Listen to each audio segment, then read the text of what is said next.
Welcome everyone. This is another Ayn Rand Center UK web meetup. Today I will be the host and one of the two speakers. So today the topic is, we ended up with the title Struggle Sessions. And struggle sessions were a form of public shaming / public trial that was happening in China during the times of the Cultural Revolution. And the idea of the struggle sessions was that not only you put someone who's a dissident in the face of society, so this was at the same time a punishment, but also an apology. And there was this religious element that by apologizing, you get, in a way, released of your sin. And your sin was that you were not a good kind of revolutionary. So why bring this up these days? Because after the horrible death of George Floyd in the United States, we've seen the riots and we've seen the protests, but also we've seen the shaming on social media going to a different level. And not only shaming people who have done something wrong, but people in a way taking preemptively this guilt and saying, you know, I apologize for my white guilt, and or I apologize for the sins of my ancestors. And to discuss these topics, we have Don Watkins with us. You probably already know Don if you are interested in the Objectives universe, so-called, because he has co-written a number of very interesting books. My favorite one is Equal is Unfair. And Don, these days you are involved with the Center of Industrial Progress, am I right? Yeah, I work with Alex, but I also now work with a number of other clients to help them achieve their pro-liberty persuasion goals. Which brings me to something that I want to share with our participants, and it's this very good article that I've put in the chat. It's something that Don wrote actually before this crisis, so to speak, and it's about how we can communicate our ideas better and how to fight the battle of ideas in a good way.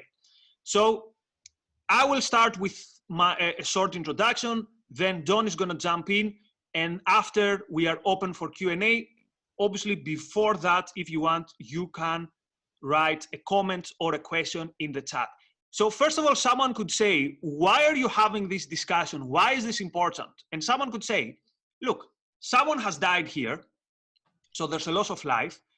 There's a big problem with the way police is dealing its business. And we've seen many events where they seem to be operating in a way which is not the way they should operate.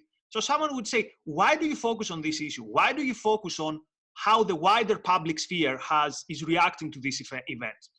And I think it is important because luckily, this time, almost everyone condemned this police officer. I don't see people condemning what is happening these days in the public sphere. I see people more and more endorsing this public shaming of people who dare to challenge some aspect of Black Lives Matter or even of the riots. So we had, for example, a football player who lost his job because his wife made some very untasteful and, depending on your understanding of Serbian, maybe you could say even inflammatory comments. We had journalists who lost their job because they questioned the idea of white supremacy. And actually BBC considered this a racist comment. So apparently questioning white supremacy puts you on the racist box. And we are seeing things that are in a way continuation of things that were already happening, but we see them going to a completely different level.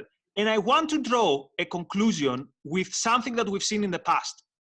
And I will draw a conclusion actually with another time of upheaval and another time of very elevated tensions, which was the Moscow trials in Soviet Union in 37-38. And someone could say, this is ridiculous. Between 37 and 38, we've had thousands of people who lost their lives, and we've had thousands of people who ended up in prison. So why do you bring this up? And I bring this up because that time had some characteristics that I'm afraid that I'm also seeing during these days. So I want to draw our attention in 4 characteristics, and I will then kind of explain why I think they're relevant. The first is that most of the purges in Soviet Union 37, 38 came completely out of the blue. It could be something that you said years ago, or it could be something like a joke. So someone was a very respected citizen, and then suddenly from one day to another, he would be considered a persona non grata. And it would start with some attack. There would be someone within the party mechanism that would say, well, Don, whom we've known for 20 years, is not the guy we thought he was. And then there would be this orchestrated attack. And there would be this orchestrated output of hate. And it was considered self-evident that Don has always been a bad person. And we've seen this, for example, these days, where whenever there is a question about a remark that someone does, people jump in and said, oh yeah, and remember that 20 years he did this, or remember that 30 years he did this. And even if you do something good, so for example, Mitt Romney yesterday appeared in a Black Lives Matter protest. And if you see the comments on the tweet, half of the comments was, yes, but what about what you did then, or what about what you said 15 years ago? So it looks like the past is here to haunt you, and there is no way where you can get rid of these sins. Something else that was very, very interesting in the Moscow trials is what was considered unacceptable would change from day to day. So for example, if you are not with the fraction of comrade, let's say Alejandro, today means you're a good person. But maybe when Alejandro comes back from the Gulag, because the guy who sent him to the Gulag is now to the Gulag, now you are a horrible person. And we see this moving off goalpost all the time. So some years ago, the term all lives matter, or the terms blue lives matter, was kind of part of the normal narrative. Now, we could say whether this is a good or a bad slogan, or whether it's useful, but it was part of the discussion. Also claiming that it's okay to actually criticizing people who don't stand up to the flag was considered part of the narrative. Nowadays, we've seen athletes who dared early in these days, because now no one can do it, to criticize people who did not stand up to the flag. We see this being considered something which is now basically outside of the Overton window. So in the last 2 weeks, it looks like the Overton window has moved very, very fast, and without actually anyone being sure where do these rules come. So if someone wants to say, I want to be active in the public sphere, but I don't want to get into trouble, it's very difficult to know what are the rules and how one can follow them. And the last thing, which is the one that I find the creepiest, is the apologies. So the only way looks like you can redeem yourself is when you make a comment that 5 minutes ago would be considered a normal comment, but suddenly these days is considered completely out of the pale, is this public humiliation apologies. And this is what brought to me in my mind the Moscow trials. So I will read you very, very quickly. It's not more than 5 seconds. The so-called apologies of some people who found themselves caught in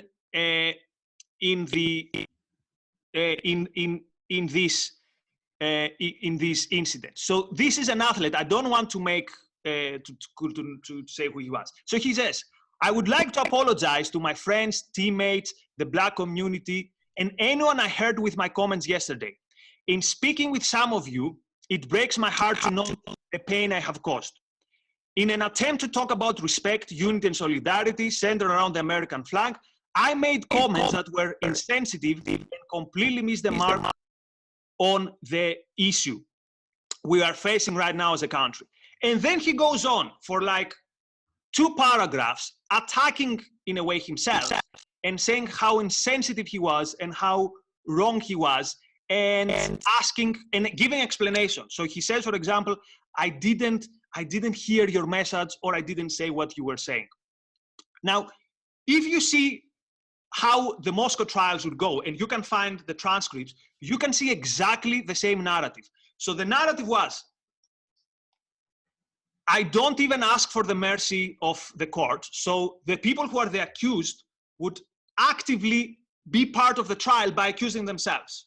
And they would say, for example, there is no redeeming for my sins. I was an active agent of the fascists. I was an active agent of the Nazis, and things like that. And then they would say, they would go on to explain why they committed this treason. And they would say things, it has to do with my bourgeois background. And they said, that's why I'm now at the mercy of the Soviet justice, because my bourgeois background basically makes me a lost case. And this is the parallel I see, that supposedly your identity makes you vulnerable to this original sin. And the only way you can get rid of this original sin is by asking the mercy of, nowadays, probably the black community, back then of the social justice. So it was a ritual of self-humiliation based on which you try to cleanse yourself of a sin.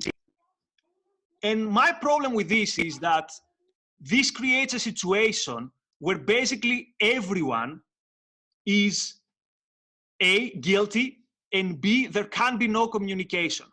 Because if me being, let's say, white and someone else being black, if it's impossible for us to communicate, and all I can do is, sorry, I will stay here and I will get educated, and I will humiliate myself, but maybe then I will be cleansed and then I can understand you.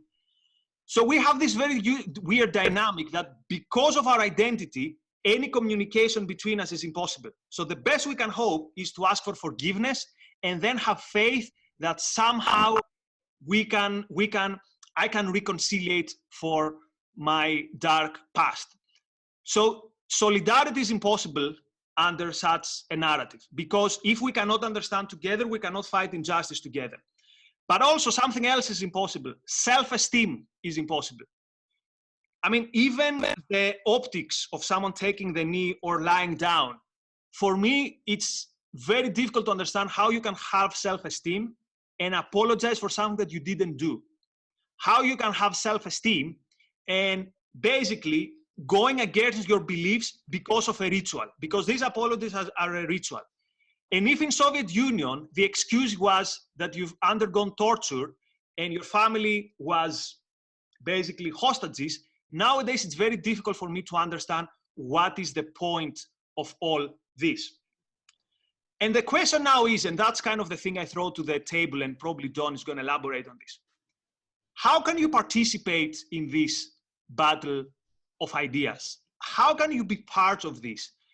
Because I found myself very angry these days on Twitter, and I found myself having this negativity of kind of mocking these things. But the thing is, how can you have your voice heard when there is actually no dialogue happening? There was a very good podcast by Alex Epstein, who tried to find a way to productively making sense of what is happening and being part of this public sphere. But I have to say, I find it more and more difficult, and I find it more and more creepier to be part of it. So these were my initial thoughts. These were the things that came to my mind when I saw this shaming of the last days reaching this level. And again, the reason I brought the Soviet Union example is not because I expect gulags anytime soon, but is to show that this mindset is a dangerous one. And this mindset is usually in times of almost hysteria. And I will finish with using a Marxist, Slavoj Žižek, which, he's not a good guy in many ways, but he said something very interesting about the Moscow trials. He said it was a carnival. A carnival in terms of you didn't know what to expect, and every day it was a new madness. And that's what I see nowadays out there. I see something very carnivalesque, something very, nothing is stable and everything is constantly renegotiated and without having any idea who to negotiate with. Anyway, I probably went too long with that. Don. Yeah, thanks for having me. So I think it's helpful to just step back and think, like, how should we think about a complex issue like this in the first place, right? Because there's certain dynamics that are at play that are kind of pressing people into corners and making communication impossible. And so to me, there's three core ideas I keep at the forefront of my mind when trying to parse through this. So the first one is focus on what's right rather than who's right. And the idea is that I'm not at least starting out as picking sides on something. There are times in life where you have to pick sides. You know, if there's two candidates to vote for and one's going to win and one's going to lose, you have to pick, you know, which candidate you're going to vote for.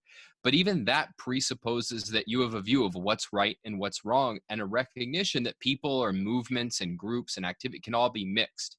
And so even if you view something as, well, this is a choice we have to make, we have to side with this side rather than that side, it's crucial to be clear and advocate for what is right.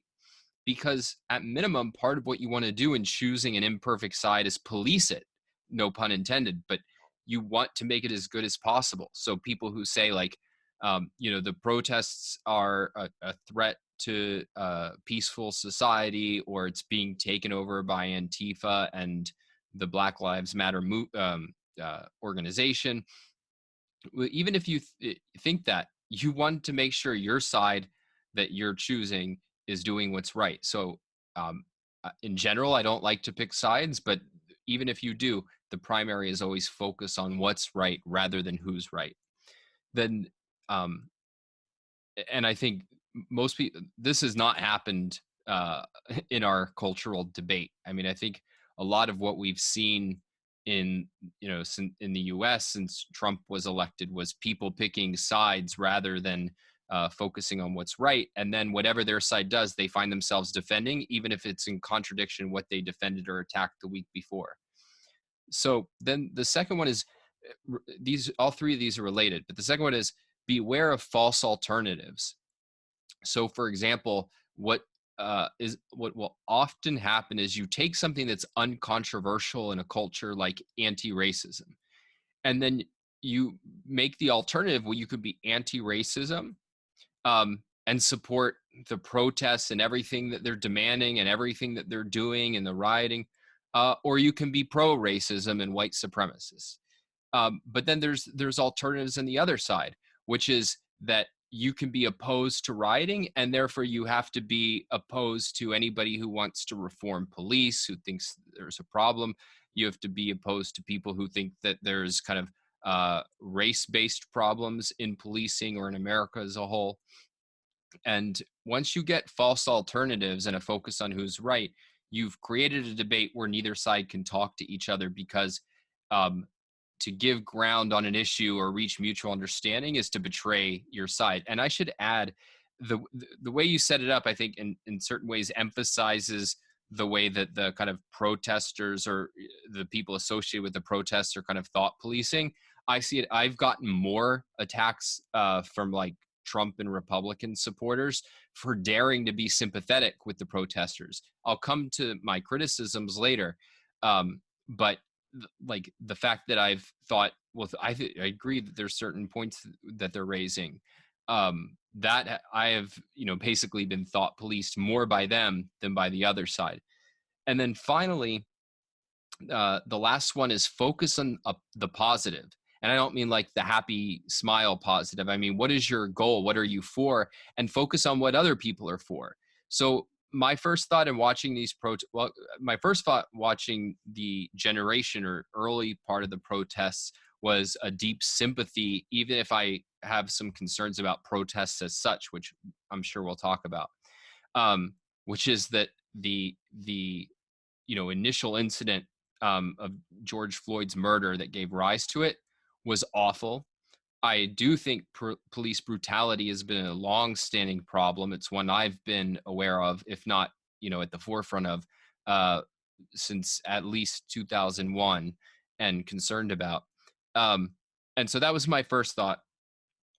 But my second thought was, okay, well, what are you for? Like, yes, this was bad, but if this is going to achieve anything positive, you have to be fighting for positive. And there's certain problems with protests that make that a really hard deal, or a really hard thing to have.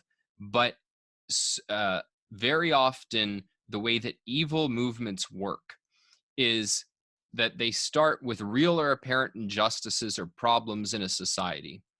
And people think, yeah, we need to do something about those. And so they say, okay, if you're anti-racism, or you're anti-oppression by the czar, or you're, anti-imperialist, we have these Westerners taking over our country, whether it's in Africa or Asia or something like that, then you need to be with us. But there's a handful of, usually a small number of intellectual minorities who do have a positive agenda, but it's a very evil positive agenda.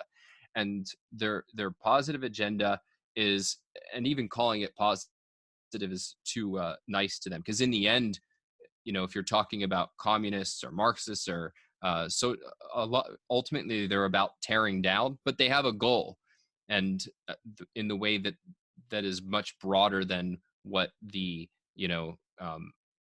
what the culture at large will respond to. And that's what you need to evaluate. What are the aims that are really being driven here? So I make a huge distinction in this debate between people who believe that Black Lives Matter, and even who support that slogan and go to these protests, and the organization Black Lives Matter, which has a specific agenda.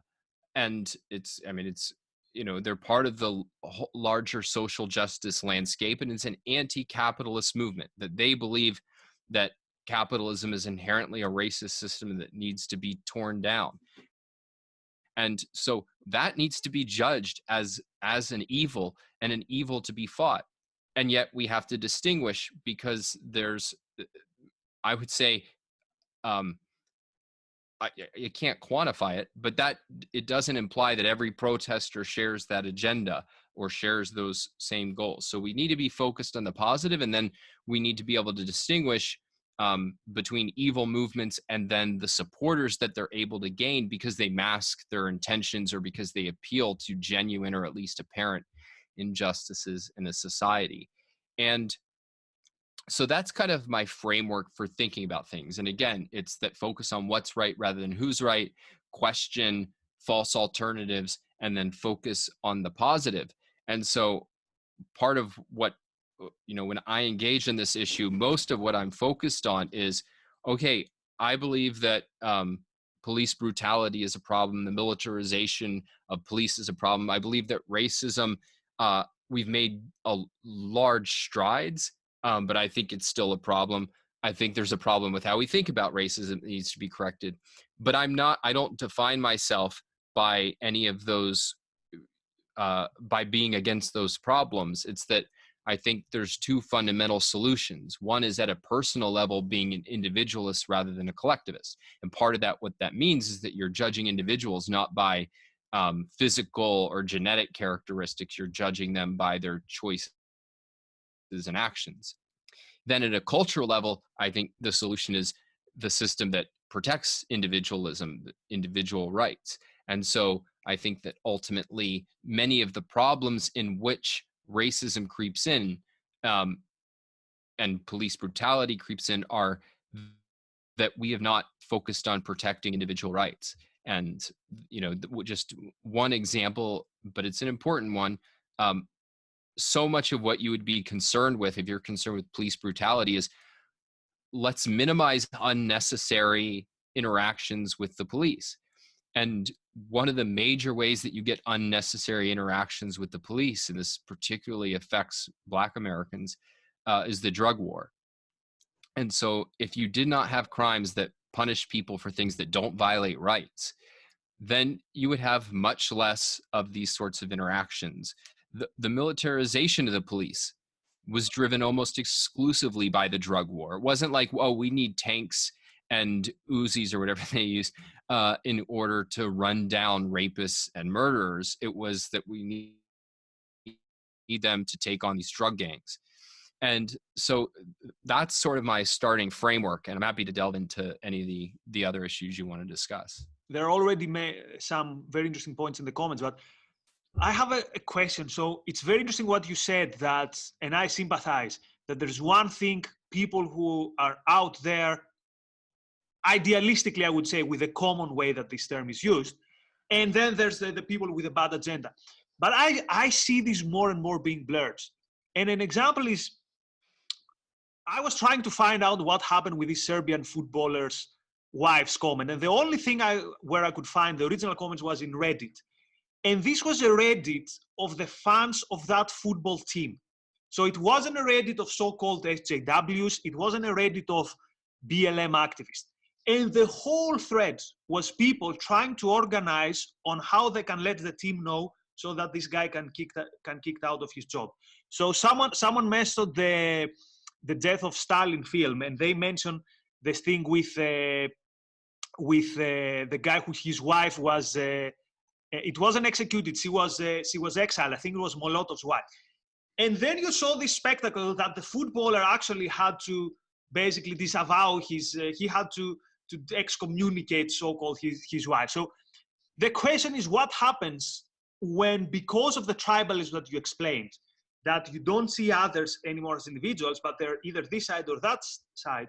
What happens when this middle ground is actually lost and it becomes this moral battle, but not moral in terms of ideas. It's not our ideas versus their ideas, because you will find a lot of similarities, even though it sounds weird, between, for example, Trump and Elizabeth Warren in terms of how they view the world. So it doesn't become a battle of I have these ideas, you have these ideas. It becomes a battle. We are the good guys, you're the bad guys. So how can then, in this environment, how can we make sure that we can approach the people who are still with this idealistic mindset that I want something positive. I don't want just to destroy the other side. There is something that I want to achieve here. So I think one element of it, and I think it's a complex problem, but definitely one element is, to the extent that kind of way of functioning has gotten any cachet in the culture, it has come not because people think, yeah, this is a great way to function, we'll police every word and so on. There's a core fanatical base that's obsessed with that. But the way that it gets a foothold is mostly by people looking at the other side and saying, we want nothing to do with that, so we'll make common cause with these guys.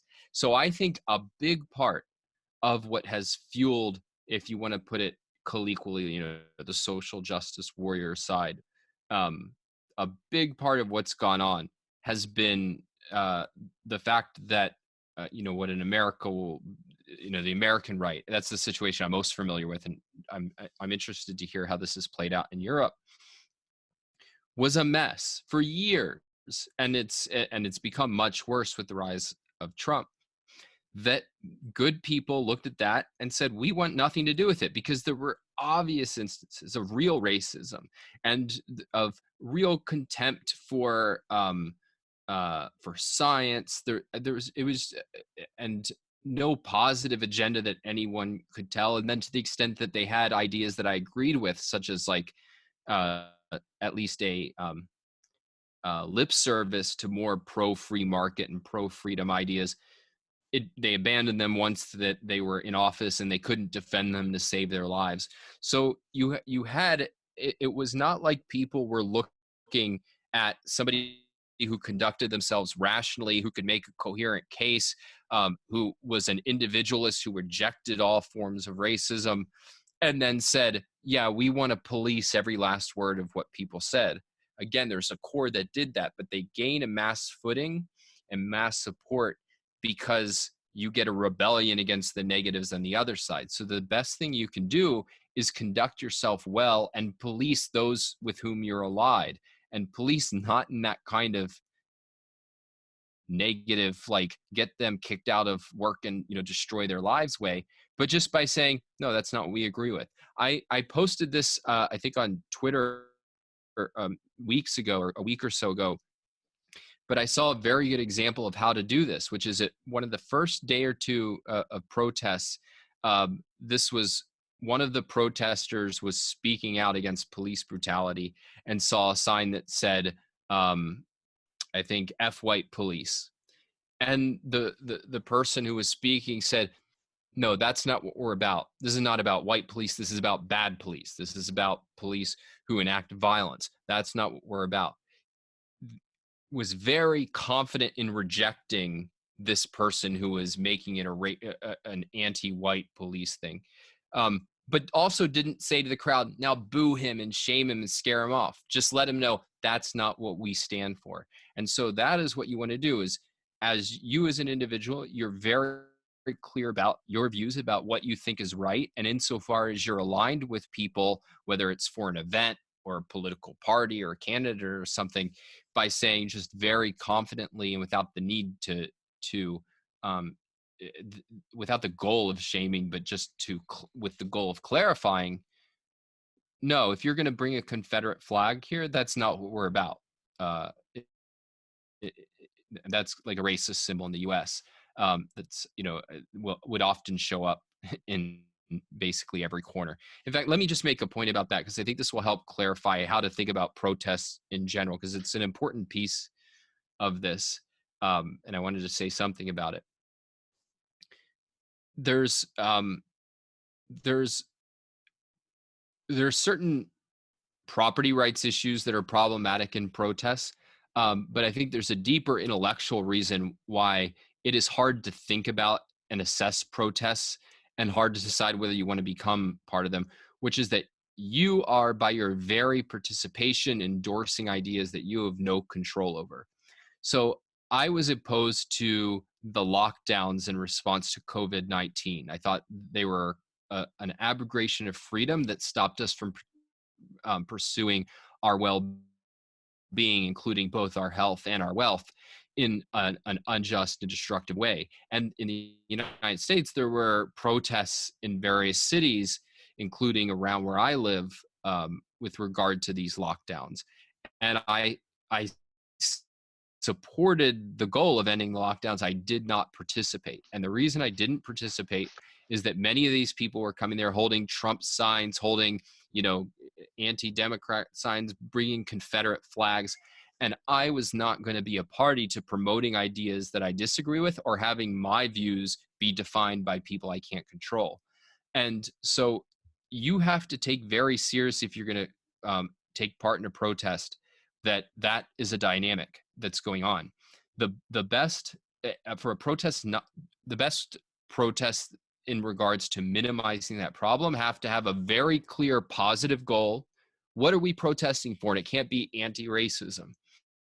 It would have to be something like, we want X law. So if you think about the US civil rights movement, it was, we want a civil rights act that protects the ability of Black Americans to vote without intimidation, without barriers. And then you need a visible spokesperson who is defining the justification for that goal in a public way. So, if you marched with Dr. Martin Luther King Jr. for a civil rights bill, and he's giving the justification of we should judge people by the content of their character, not the color of their skin, then yes, there were probably many people there who had ideas that you would completely disagree with, but you're not promoting those ideas through your participation. And so that's why I can sympathize with people who were attending these protests, particularly early on. But it did not have a clear agenda, or clear positive agenda.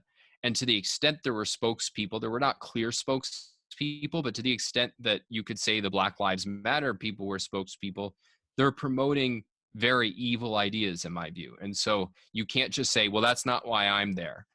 Right. No, you have a responsibility to recognize that you don't get to internally in your mind define the meaning of your action. It's relevant, everything else that's going on.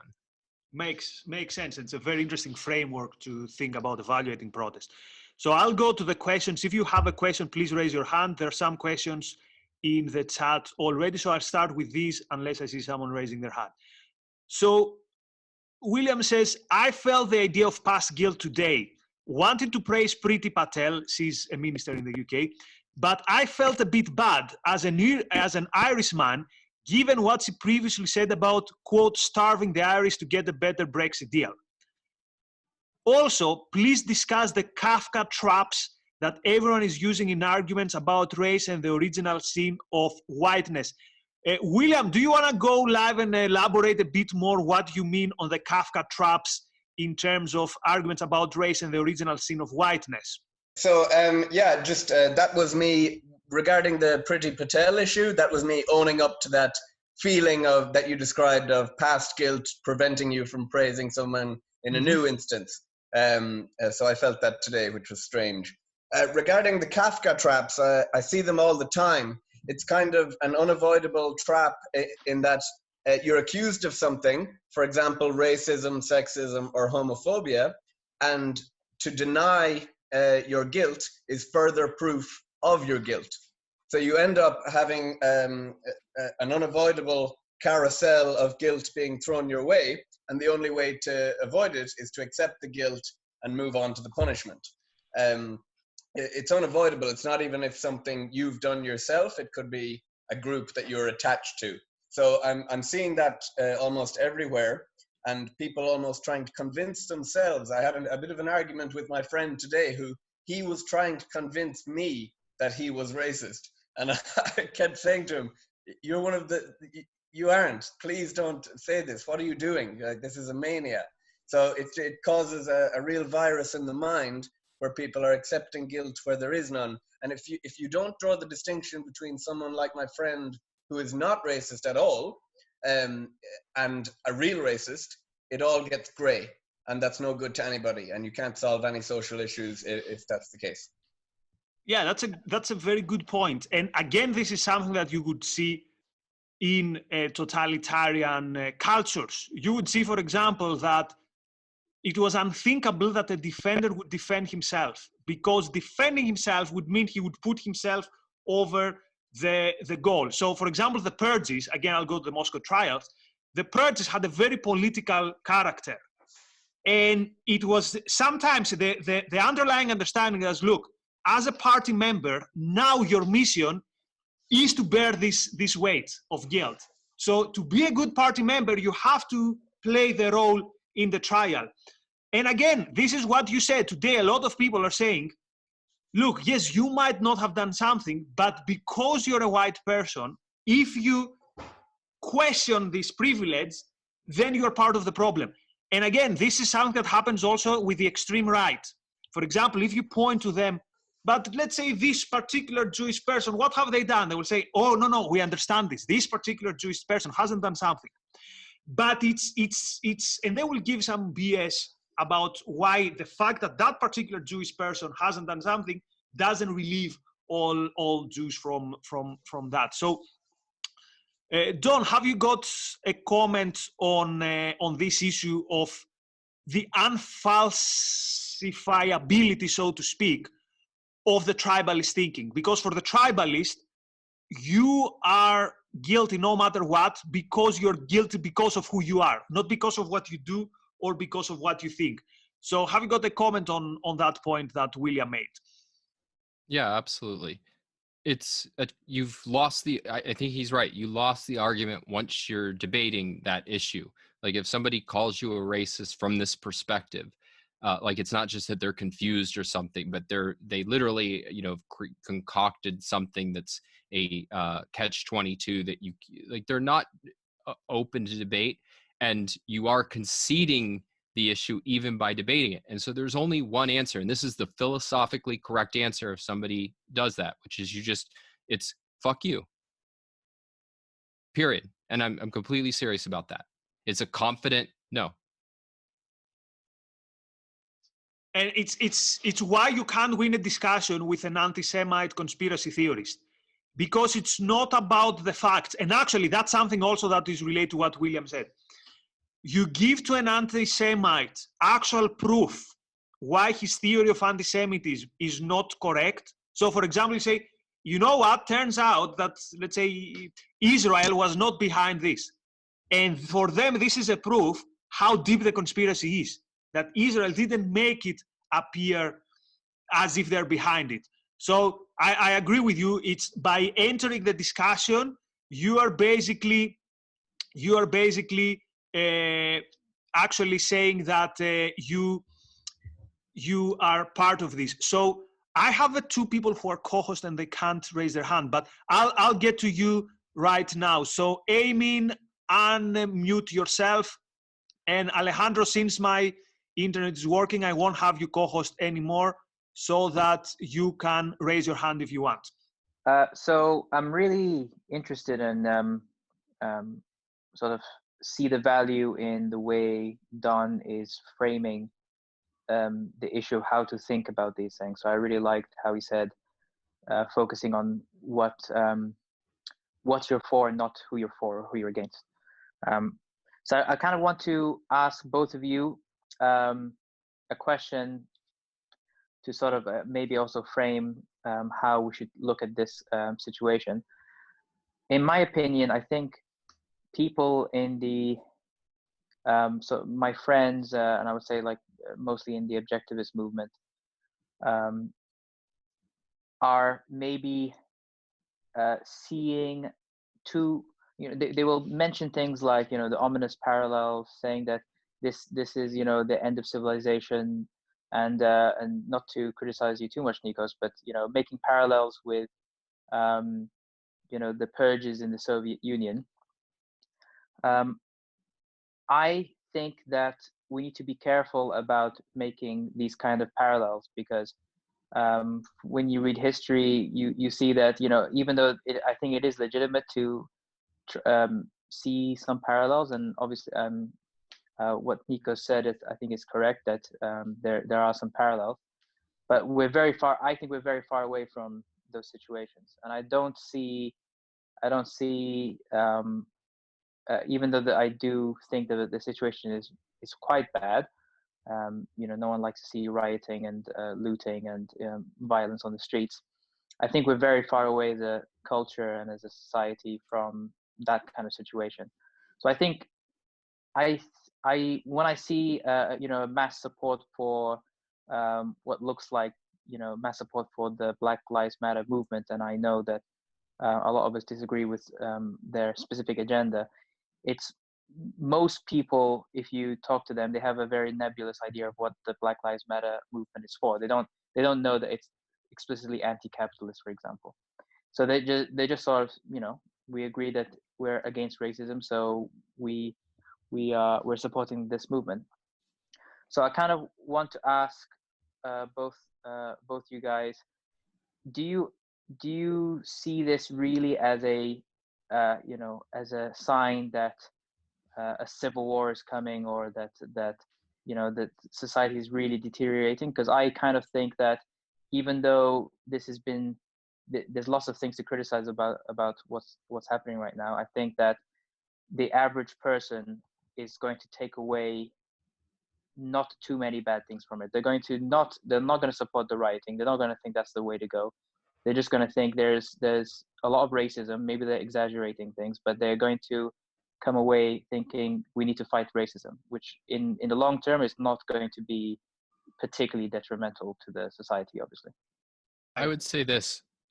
We don't want to try our luck, because I agree in this sense. I think it's easy to be overly pessimistic and draw too quick a parallel, because another parallel you might draw is we've seen things like this before. In the 60s, there's very similar movements, probably more bloody and violent than we're seeing today. And the question is, what actually ends these kind of very visible movements? And there's really three things that I can think of. So one of them, and this is what I think happened in the 60s, is that the movement overreaches and there's a public pushback and saying, no, you've gone too far. And the problem there is that it's temporary. So what you get is it's a pushback, but it's not a full pushback. And you leave in place the premises that will ensure that you have to deal with a more virulent version and a more aggressive version somewhere down the road. So that's one.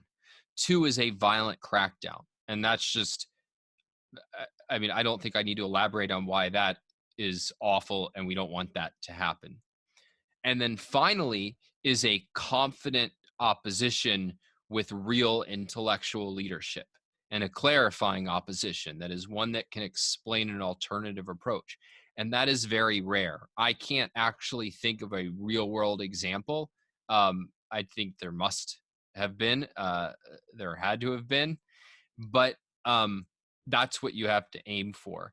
And so whether or not, this is this specific instance that could really move us, or at least be part of a series of events that move us towards an outright civil war.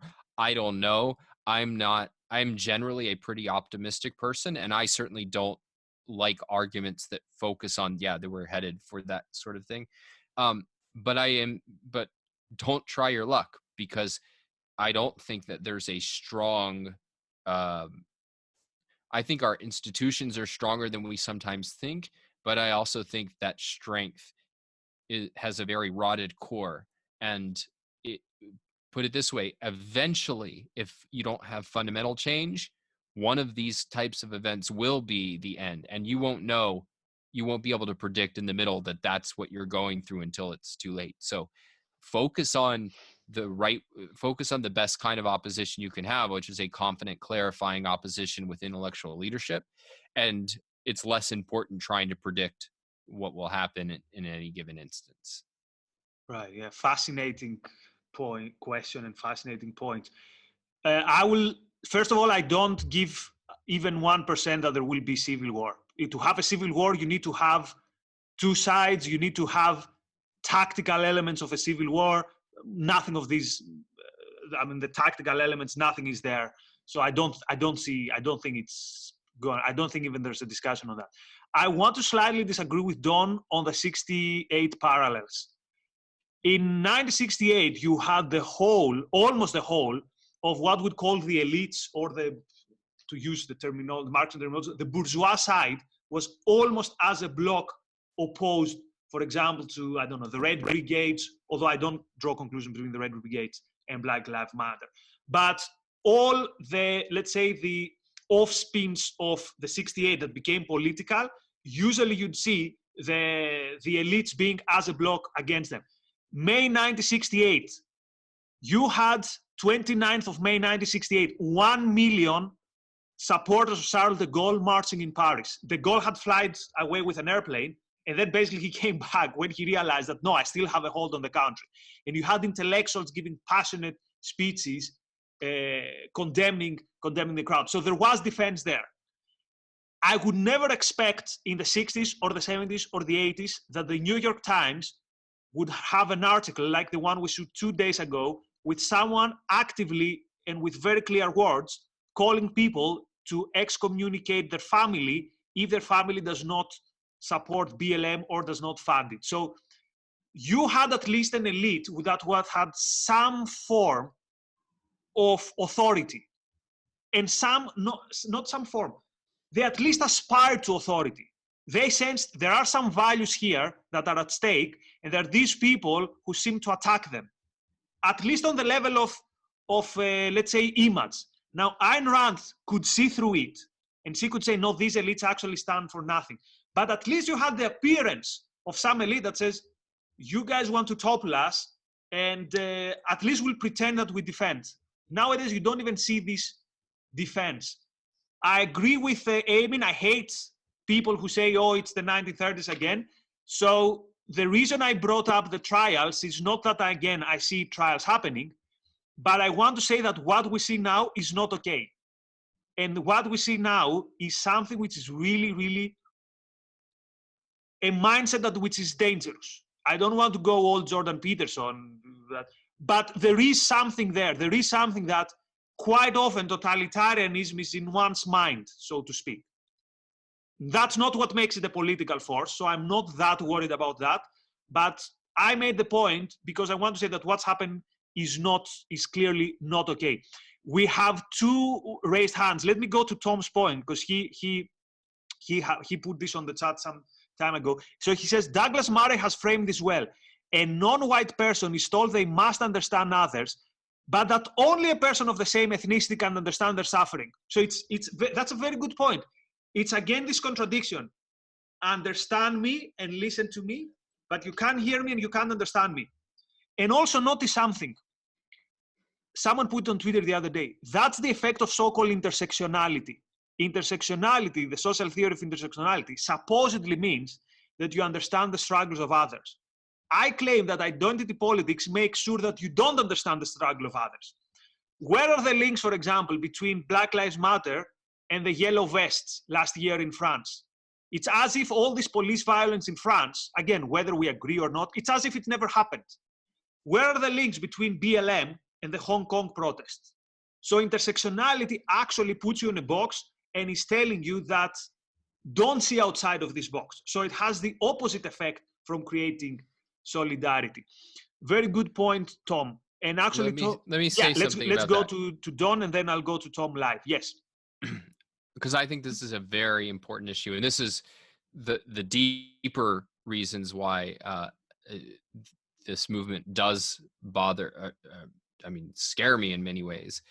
Not because I think most people agree with this, but because there's an underlying theory that's getting propagated and becoming more popular, and I think is explaining some of this thought policing that you talked about.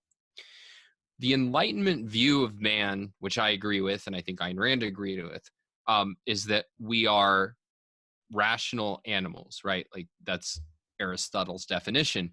And that means that even though we have very different experiences of life, we're able to communicate with one another and reach conclusions and universal truths about how we should live and how we should live together. And the kind of underlying theory at play with the Black Lives Matter movement, and again, I'm distinguishing between people who believe in that phrase and slogan, which I think is a fine slogan. It means something good, in the same way that somebody pointed out, like saying fathers matter in a culture where fathers, there's problems in valuing the role of fathers in raising children. I'm talking about the movement as instantiated, represented by the organization. The view is that is impossible. And in fact, the view is that the idea, anyone who says we should uphold free speech so that we can communicate about our different experiences and reach absolute truths that are general to human beings about how we should live together, which ultimately means a system that protects everybody's freedom and where we judge individuals as individuals, as moral agents who make choices and cultivate certain kinds of characters. That is all. That is part of your white privilege and white supremacy. And so you have a view that's denying the very foundation of communication and denying the very idea that there's a universalized method of reason that we can all participate in. And this is in many ways indistinguishable from the Marxist idea that, oh, that's your bourgeois logic and we have this higher dialectical logic. What it's trying to do is invalidate reason, because any evil movement that wants power has to crush reason, and it has to crush the consequence of reason. And one of those consequences is self-confidence. And this is the whole thing of instantiating guilt.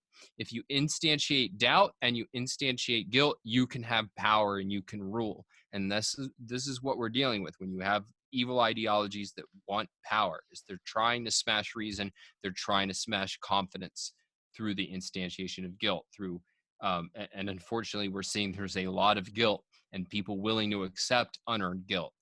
And so yeah, I would just say, like, yes, I think this I forget exactly how the question put it. What was it? It was that when you're white, you have to listen to them, but you can't listen to them at the same time. You have to understand them, but you can't understand them. Yeah. And so part of what you see is this idea of you get moral authority because of your lived experience. And the fact is that that I'm interested in people's experiences. It is definitely true that I cannot understand in a full day-to-day sense what it is to live as a gay man or as a woman or as a Black person. There's things I can't understand in the way that you would understand actually living that life, but I can understand a lot about it through communication by one rational being to another. And that is being denied. And what is given moral authority in the culture is people who not communicate their ideas, but people who say, I have lived experience. What kind of lived experience? Oppressed lived experience. And that's what assigns you moral authority. The highest moral authority you can get in the culture is to be a victim, is to be oppressed. And this comes from a fundamental philosophy that says we get moral authority by being by our need rather than our achievements. This is what Ayn Rand called altruism. And so once you have that situation where people get moral authority from being oppressed, then that becomes a very powerful dynamic in explaining how you get a situation like we're seeing today. And the only way out of it is to reject the whole premise that we can't communicate rationally and that one should feel guilty for things that one did not actually make wrong choices for. If you were not unjust to others, if you were not racist to others, then you deserve no guilt for what your ancestors did or for what a system you didn't create did. And that goes back to my view of how you should respond to people who say that you should feel guilty. I really like the point you made about guilt. It reminds me the State Science Institute thug who says to Hank Rearden, "You can't rule innocent people, Mr. Rearden." Tom, unmute yourself. Oh, sorry. One small point, a recommendation on that guilt point. If you want to understand the dynamics of today's debate, read the speech that Ellsworth Toohey makes in The Fountainhead. It's all about the kind of dynamics of power and of gaining power over people. And it talks about guilt and talks about many other things. But that is the key to understanding what's going on today. Yeah, good point. Tom. Thank you very much indeed. Great to hear you talk, Donna. Enjoyed. And like others, I love your book you co-wrote with Yaron. I just want to make a couple of points. One is that I think that they're just following on to the point about guilt. It leads me to think about religion. We are dealing with people in a religious mindset here. The idea that almost that the more victimized you are, the more oppressed, that somehow the more morally pure you are. You even see this in the early days of Christianity in the Roman Empire, where they almost wanted to be fed to the lions. If that makes any sense, they actually wanted to be seen to have the boat on top of them, because the more oppressed you are, that your being oppressed was a sign of your goodness. So goodness was nothing to do with what you're creating and building and achieving. It was to do with what was being taken from you, what was being done to you. And I think that I find that the more I'm looking at this phenomenon today, the more I see that what we're dealing with are people who very often are in the absence of conventional religious belief, are latching on to these forms of intersectionality type ideas mixed up with a lot of sort of quasi-Marxist ideology. And I think that that's what's going on in our culture right now. And I know that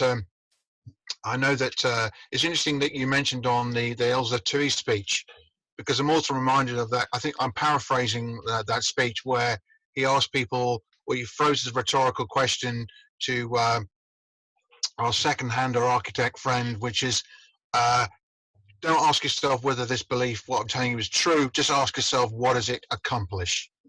And when I hear people coming out with these comments about somehow white guilt or anything like that, it's almost as if they know at one level that what they're saying is horseshit, but they're thinking, well, what does it accomplish if we get enough people to think that simply by virtue of their DNA that somehow that they have some kind of burden of guilt? Because the inherent horror of what they're actually saying, which and it is, I use the word horror quite deliberately, ought to be self-evident with an ounce of self-esteem. And but I can't help but think that there is a religious thing going on here. This is what we're talking about. We're talking about stuff that goes right back to notions of guilt and original sin, and of somehow that being under the cosh is in some sense the ultimate sign of moral virtue. I see this as very much as what this is about, and I think actually it needs to be called out for what it is, because once what it is called out for what it is, I think that a lot of it's not going to change it overnight, unfortunately, but it will certainly give some people more confidence to realize that this is what the problem is. Of course, this is going to make people on the right, you use the word right in a more conventional sense, uncomfortable, because a lot of Christians, particularly on the right and in the right and the American left and American politics and so on, particularly, are going to be maybe quite uncomfortable. But I think that this is why the objectivist analysis is so important. So that's what I'm just going to say. I won't grab it on. Thank you, Tom. I I agree on these points, and I haven't got much to add. I think you made a very good point. So I'll go to Don. Yeah, I mean, one way of thinking about it is that it's religious in the sense that it's a moral issue. And religion has had this monopoly on morality. And so, like, you know, it's not an accident that a moral issue will have kind of religious overtones. I think one distinction I would make, and this is not, I think, the most important issue, but it is relevant. I do make a distinction between the people who are, you know, bowing and kneeling and the people who are taking a knee. A lot of the bowing and kneeling, I think, is pure guilt. And usually, I mean, the funny thing is usually those people are bowing and kneeling so they can raise their own moral status in their own eyes and the eyes of others. So it's pretentious at the same time that it's, you know, guiltily seeking absolution. The taking the knee seems to be more borrowed from sports and like, let's take a time out, let's show some respect for each other. I don't have a negative view of that necessarily. Sometimes my negative view of that is it's ambiguous what the meaning of it is. But I've seen it de-escalate some of these protests and allow protesters and police to see eye to eye and say, all right, we're going to, you know, we're going to interact on a human level. And I see Tom say, yeah, I got from your question, you weren't equating the two. I think a lot of people do. And certainly I've spoken out on the kneeling thing. Part of what I said is Americans don't kneel and they don't allow people to kneel to them. And that I 100% think is an important point. As despicable and sad as it was to see these people begging Black people to forgive them, I thought it was just as disgusting that there were the people there allowing them to be bowed to. A person with self-esteem neither bows nor accepts anyone bowing before them. Somebody shared with me a great story of Abraham Lincoln when he went somewhere and a slave was bowing to him and thanking him, and he said, "No, that's not what we do." And yeah, so I would just leave it at that. I think that I actually became much more aware of this, and it's a sad fact, but you know, the response to the lockdowns, there were some protests that I mentioned, but very few people attended. If you think about what it was doing to the country, I think self-esteem, I think the country has lost its self-esteem in the US. I think supporters of freedom have largely lost self-esteem. And I think that is the psychological evidence of how far we have to go in order to build societies genuinely devoted to freedom, because freedom is created for and can only be maintained by a culture of self-esteem. Right. Alejandro, you had your hand up. I see you've put it down. If you want, just feel free to jump in. So William makes a point. He says, identities can be stripped and assigned to you at the whim of a woke tribunal. Okay, I think this person has been open about his sexuality. So, okay, Douglas Murray is no longer gay because he doesn't hold the right, quote, gay beliefs. And Kanye West is not Black because he doesn't, quote, think Black. And I will add to this unforgettable moment when that Labour MP actually said Margaret Thatcher is not a woman. So looks like these administrators of this intersectional hierarchy can also decide who is and who is not its identity. So Alejandro is back with us. Unmute yourself and speak. Maybe this question will kind of result redundant, but I to make the point. In the New Intellectual, for the New Intellectual, Rand talks about two basic rules of civilization, which are thinking about if emotions are tools of cognition, and also if the use of force is a proper means of dealing in society. And I think that two of the main things that we're seeing with the protest is a challenge to that. and that's one of the things that you've been dealing with the whole talk today. And it's also, I think, related to the point that Don was making in regard to the Enlightenment. But I was wondering if you could talk a little bit more about how do you perceive people in regard to that?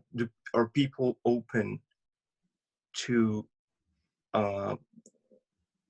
arguing that that's a basic rule of society? I mean, the whole idea of the use of banishing the use of force as a valid tool in society, and also to the idea that emotions are not tools of cognition. Actually, there was this Slate, or I think Slate article that said that actually violent protest is sometimes okay.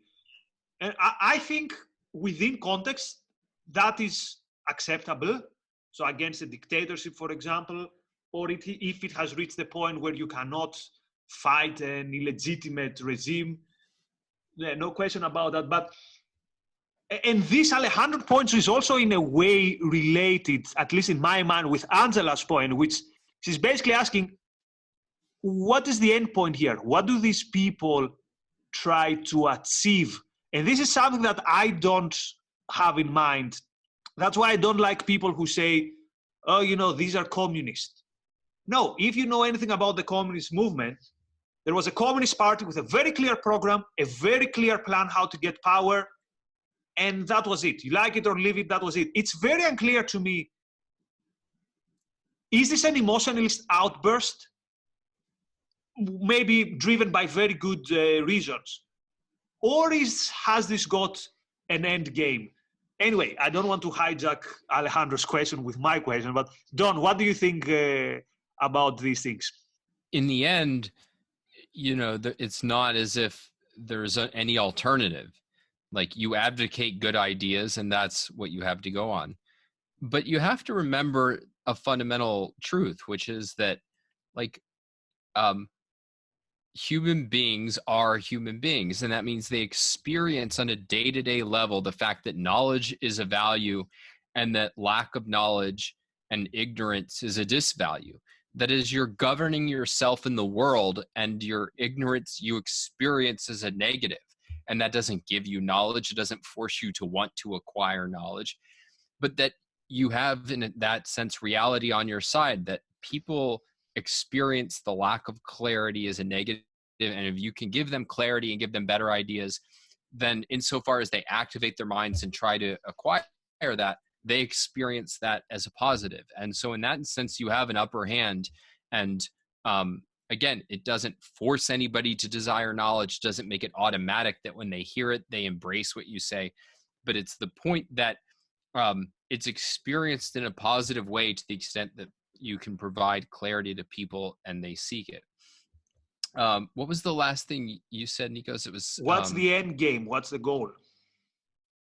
Oh, well, there I just underline that I think we need to always keep in mind, and I don't think you're denying this, but we always need to reemphasize that evil movements are almost always the product of active intellectual minorities. So let me give an example. Almost everybody today will say they want to be green, right? We want to be more green. We want to reduce our impact. I do not put them in the same category or think that they would agree with the actual leaders of the green movement who think that human beings are a virus on the planet. We need to destroy production, progress.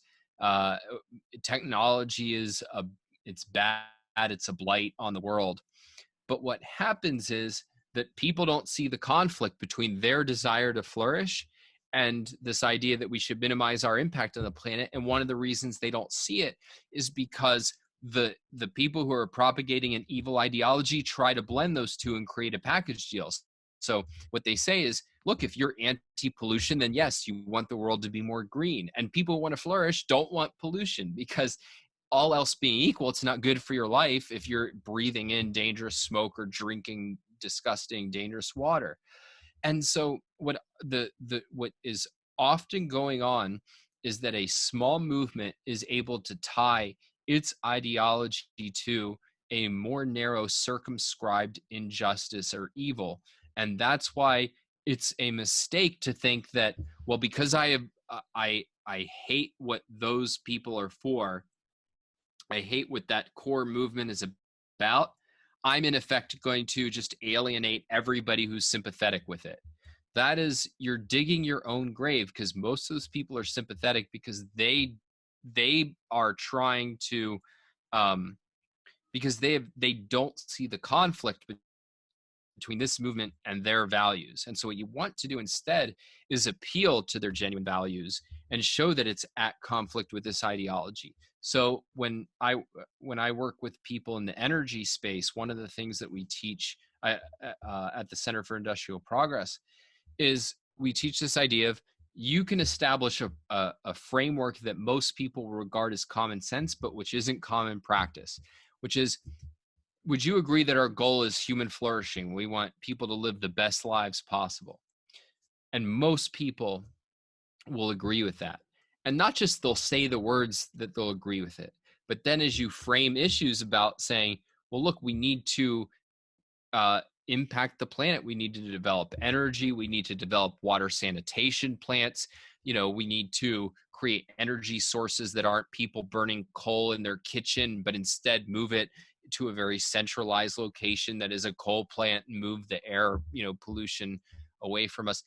They can start to see that human flourishing requires certain kinds of positive impacts. So now if we're talking about this issue, you'd think like the common agreement, and we had almost universal agreement, that a police officer kneeling and putting his knee into the neck of somebody who was not an apparent threat, and letting him die before people's eyes was an outrage. All right, how do we address that? What are the kinds of solutions to address that? We can meet people at that level, even while we then distinguish that from people who say that America is a fundamentally racist place and that capitalism is inherently racist.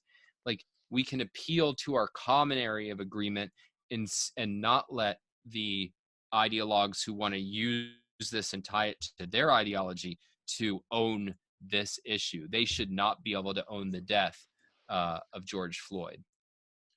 Right.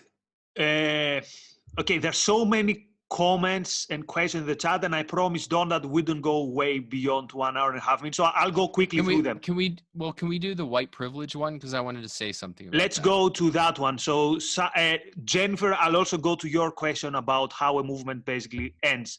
So what do you think about the idea of white privilege, Don?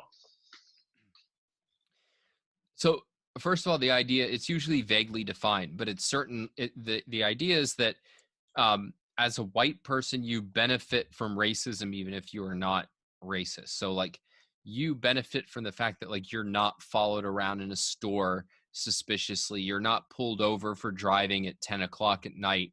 There's all of these little ways that you benefit and that Black people don't. And I agree that that's a real phenomenon.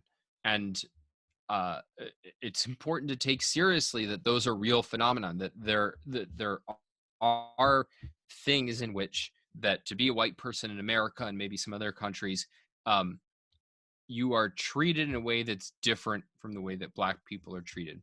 But I think is a very big mistake to put that in terms of privilege, and for two fundamental reasons. So one, and this is a point that my friend Greg Salmieri, who I think has been on one of these or at least done events with you, he's made this point. I think it's so important. Privilege assumes or implies that that's to my benefit, but it's not to my benefit. Injustice is not to my benefit.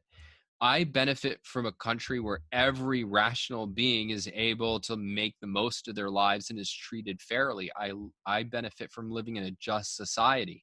And so I'm as outraged as I would be, from a person who did nothing wrong being treated as a criminal, as I would be if I was one of those people. And maybe if I can't relate to it quite as much, I still objectively see that's an injustice and I oppose it. Related to that, though, privilege is putting the what it's trying to do is make it's putting the focus on the recipient, right? It's saying, you, the person who is not being followed around a store, you're the problem. You have privilege. And it's detracting from our focus, which should be the people committing the injustice. The problem is, who are people falling around or pulling over a black person because of the color of their skin when they shouldn't be? What we want to do is expand justice. And so our focus should be on not white privilege, but black injustice. Injustice more broadly, but I think it's a unique problem, at least in the US, which is the area I'm most familiar with, of real race injustice. And you want to remedy that. And then if you just think, if your goal was really to remedy injustice, that was what you were trying to achieve, well, you would want to bring into the fold as many people, particularly the people that you yourself recognize as having more influence in the system, onto your side. And so this, though, is designed to alienate those people. And so you think, well, why would anybody do that? Well, they would do it if their whole goal was not to remedy the injustice, but to instill guilt in order to rule, in order to have power. And that's why it's the people who are putting forward this ideology. And this is really comes from critical race theory.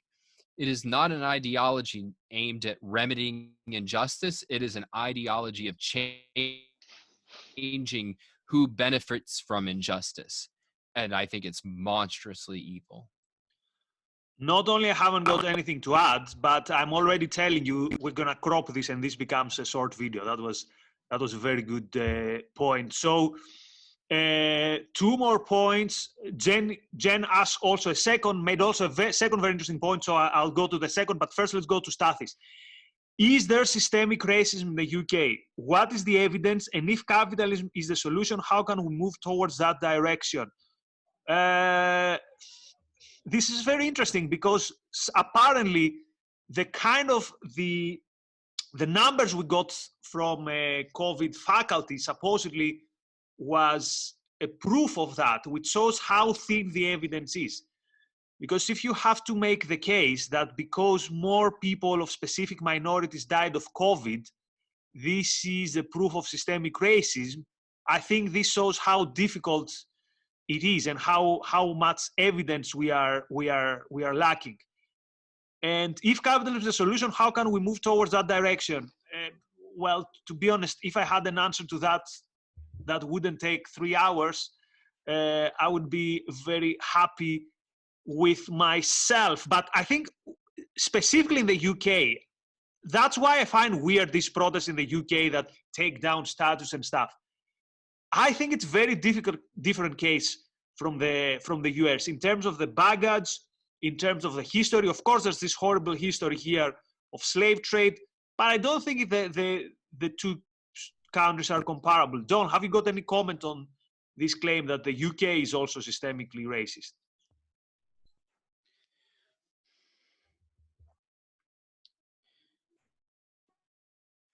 Not really. I mean, I think a lot of what I said covers it. I would say if the bottom line of the question was, how do we actually promote capitalism? One thing is, don't be too quick to dismiss the people who raise concerns like this, that at least on the face of it, or your knee-jerk reaction is to think, well, this is at odds with capitalism. You shouldn't embrace it automatically, right? But I would be curious to ask a person, well, what specifically do you think in the UK or the US, what do you think is an example of systemic racism? And I say, well, here, and I would tell them, I'd say, well, here's how I think about politics. And I think the government's role is to protect individual rights. And this means X, Y, Z, whatever the case may be. What do you think of that? Do you see that as systemic racism? What I would want to do is really connect with them and try to figure out, is it that we share a kind of commonality of we want the best life for human beings and we don't want people to be treated unjustly because of the color of their skin, and then we can hash out the best way to achieve it? Or do they have a really anti-freedom agenda that they're trying to push. And if they have a pro-freedom agenda, I want to connect with their concerns. And maybe I'll end up agreeing that, yes, there are real racial problems in the UK or the US. Maybe we'll end up disagreeing, but I'm not going to jump to the assumption that I have to just defend something in the face of what I'm assuming is an attack. People ask way too few questions, particularly in conversation and particularly on social media. Like, if you ever want to have an effective conversation with people, it has to be a conversation. And a conversation is not you say something and then I figure out how to defend what I already believe. It's trying to understand at a deeper level, what are the ideas and values that are operating in a person's mind, and then figuring out, is there a commonality between those ideas and values in mind? Because the easiest thing in the world to resolve is people with a commonality of ideas and values who disagree over facts. If you and I, agreed with basically how to think about race and how to think about freedom, but you thought there was much more racism in the UK or much more racism in the US than I did, that's pretty easy to resolve. We would say, well, what kind of facts should we look at? And where are they ambiguous? Where are they clear cut? It's very easily a profitable conversation, and it wouldn't probably even take that long. What's often going on, though, is that there is no commonality, or that we're not trying to find the commonality. And so we talk past each other, we talk against each other. So be curious. Like, I don't view myself firstly as a crusader, but firstly as a clarifier. And the first thing I'm trying to clarify is my understanding of my ideas and my understanding of your ideas. And do that before you jump to trying to prove anything. And I think you'll gain a lot of ground. Right. Last point, because we're already going beyond the time I said Don would go. Melanie makes a very good point that the problem is that quite often the way racism is defined, you see there's an agenda there. So she gives her a definition which is very usual in critical race studies, which says the individual, cultural, and institutional beliefs and discrimination that oppresses people of color. So basically it focuses it on one thing. And I'll put one more comment on the table, and Don, as parting words, you comment on whichever the two you want. So Jennifer says, couldn't it be argued that knowledge causes individuals to be segregated, disowned by their friends and family, which can bring a negative value for them? So basically, the more you know and understand on these issues, it's easier for you to be alienated, I would add. And therefore, for many, they prefer to stay in the dark. And that could be a subconscious reason why some may not listen, even if the evidence is right in front of them. It's not rational, but just psychological behavior of individuals in a triggered state, which is also related to the issue of group thinking, I'd say. So Don, your parting words cognitive dissonance, based on these issues. Cognitive dissonance, says Melanie on that comment. I mean, I definitely agree that what's going on is that some people try to build in a certain ideology to their definitions. And the way that it'll often be put even more simply than that is usually it's kind of racism is prejudice plus power or something like that. And so what they're trying to do is exempt their favored group from being labeled with this smear. But I mean, I think that Ayn Rand's definition of racism, which I couldn't cite exactly right offhand, but it's that you're judging people according to an innate, unchosen characteristic, whether it's the color of their skin or their ancestors or something like that. And then in that sense, it's both a version of determinism and of collectivism. It's that you're putting people in the collective categories and judging them by people who are not them. And that you're judging them for the unchosen rather than the chosen. And those are two things important to keep apart. I think that's the only rational definition. But I think that, to go back to what I was saying earlier, it is very rarely profitable to argue over definitions. It is profitable to say, well, this is how I think about it. And then ask them, why do you define it that way? And one of two things will happen. One is that what will emerge is that the person has a certain ideology and maybe they're wedded to it or maybe they're not. Or the other thing that will emerge is, well, I don't know, that's just what I heard, somewhere. And, I'm interested in your ideology. The point is that you want to delve into the actual ideas and values a person holds. And so if you get a definition like that, my view is that what you want to do is unearth, like, where is that coming from, and are you committed to that? The wider point I'll make is, like, we are going through pretty incredible times. I mean, I was born in an era where, the first 20 years of my life, nothing happened. There were no big economic crashes. There were no big wars. The biggest news in the United States was, the sexual preferences of our president. Like, I mean, the following almost 20 years have just been really, part of what you realize is that like, things can change, and can change for the worse, and they can change fast. And so what I would say is, what we need more than ever is people who are interested in having a positive impact on the world. And the number one thing you can do is really do your best to gain clarity about your ideas, and convey that clarity to the people you deal with. And it doesn't mean every one of you has to go out and become activists, although if you do, that is a noble undertaking. But, like, really spend the time to think through these issues, and then to try to convey them to others. And convey doesn't mean preach. What I've tried to highlight is how much the precondition of persuasion is connecting with people, understanding where they're coming from, and then seeing, is there common ground that I can build on? And so I hope that people will do that. I'm trying to create a lot of resources to help people do that better. You can go to donswriting.com, and I have podcasts, courses, everything I can muster to make us better at that, because we need people to be good. And it is so clear that there is no intellectual leadership on the side of freedom today. And the amazing thing, though, is that can change. Just as the really evil ideas today are propagated by a very small intellectual minority, we can propagate good ideas with an intellectual minority, but we have to be a lot better than we are. And so, like, now's the time to focus not on, like, oh, how bad is the state of the world?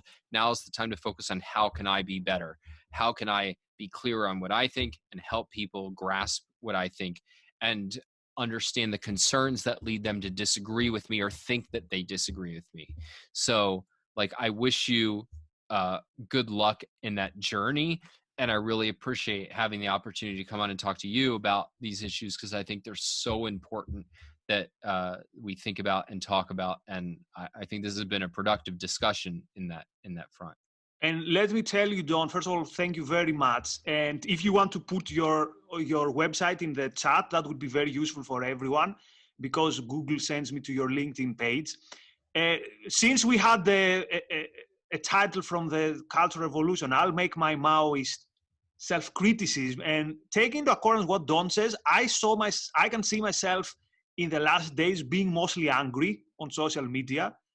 And I think what you said is very important. I don't think I gained many new people. I don't think I've influenced anyone new. Like, people who were already agreeing with me were giving me a lot of likes, retweets, whatever. But it's very interesting what you said, that if you really want to make a difference, see how you can get more people on your side, and see where people are coming from. And that's a great way to influence them. So I encourage everyone to go to Don's page and follow his new projects and his podcast. This way of thinking, I think, is very useful. And we can see also in the comments that many of our attendants got a lot of value from it. So thank you very much, Don. Thanks everyone who participated. And I will see you in a future event, and all the best. Thank you very much.